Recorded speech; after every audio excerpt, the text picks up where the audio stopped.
क्योंकि सिर्फ स्पीकर और मुख्यमंत्री ऐसी ये मीटिंग नहीं थी, और वैसे भी अगर मीटिंग करनी हो तो कभी, मैं भी मुख्यमंत्री था, कभी स्पीकर उठकर मुख्यमंत्री के यहाँ नहीं जाते, वो मुख्यमंत्री जी को बुला लेता है। लेकिन अब ये दोनों जो है सिर्फ मुख्यमंत्री और स्पीकर नहीं है। स्पीकर जो है वो ट्राइब्यूनल है और मुख्यमंत्री का आरोपी है। तो क्या एक जज जिनके ऊपर आरोप है उनको मिल सकता है क्या? तो यही एक आशंका आती है कि क्या इन दोनों की मिलीभगत तो नहीं है। शिंदे और नार्वेकर की मुलाकात पर सवाल उठाते हुए ठाकरे गुट ने सुप्रीम कोर्ट से इसे लेकर एक हल्फनामा दायर किया है। सुप्रीम कोर्ट के सामने एक एफिडेविट दिया है और जिसमें दोनों बार दो बार वो मिले, एक बार नहीं 2 बार मिले हैं। वो उसमें हमने लिखा है कि आप भी उसमें देखो, और मैं आपके माध्यम से जो जनता की अदालत है, क्योंकि जनता सर्वश्रेष्ठ होती है और उसी लिए हम लड़ रहे हैं। जनता का अधिकार अगर कोई छीनता है तो हम तो वो बर्दाश्त नहीं करेंगे, और जनता की अदालत में हम आपके माध्यम से जाना चाहते हैं कि ये देखो क्या हो रहा है। और इसका नतीजा, जैसे एक पिछले 2 साल से एक केस चलती आई है, कोई आवश्यकता नहीं थी, कोई आवश्यकता नहीं थी। ये तो सीधी केस है, और कुछ जो घटना तज्ञ है वो बार बार अपनी राय इस बारे में रख रहे हैं। करीब 1.5 साल पहले हुई फूट के बाद शिवसेना 2 गुटों में बढ़ गई थी।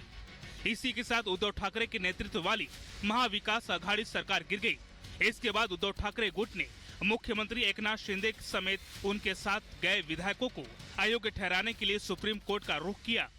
तो शिंदे गुट ने भी उद्धव ठाकरे के साथ बचे विधायकों को अयोग्य ठहराने की याचिका सुप्रीम कोर्ट में दायर की। दोनों पक्षों को सुनने के बाद सुप्रीम कोर्ट ने यह फैसला करने का अधिकार विधानसभा अध्यक्ष राहुल नार्वेकर को सौंप दिया। सुप्रीम कोर्ट ने फैसला सुनाने की समय सीमा 31 दिसंबर 2023 की थी, लेकिन उससे कुछ दिन पहले 15 दिसंबर को सुप्रीम कोर्ट ने अवधि को 10 दिन बढ़ाकर फैसला सुनाने के लिए 10 जनवरी की नई तारीख तय की। उद्धव गुट का दावा है कि आज आने वाले फैसले के बाद राज्य में शिंदे सरकार गिर जाएगी। वहीं उप मुख्यमंत्री देवेंद्र फडणवीस ने राज्य की सरकार को स्थिर बताते हुए विधानसभा अध्यक्ष से न्याय मिलने का भरोसा जताया है। अब देखना है कि राहुल नार्वेकर के फैसले के बाद किसे जीत मिलती है और किसे हार। Bureau report, Republic Bharat.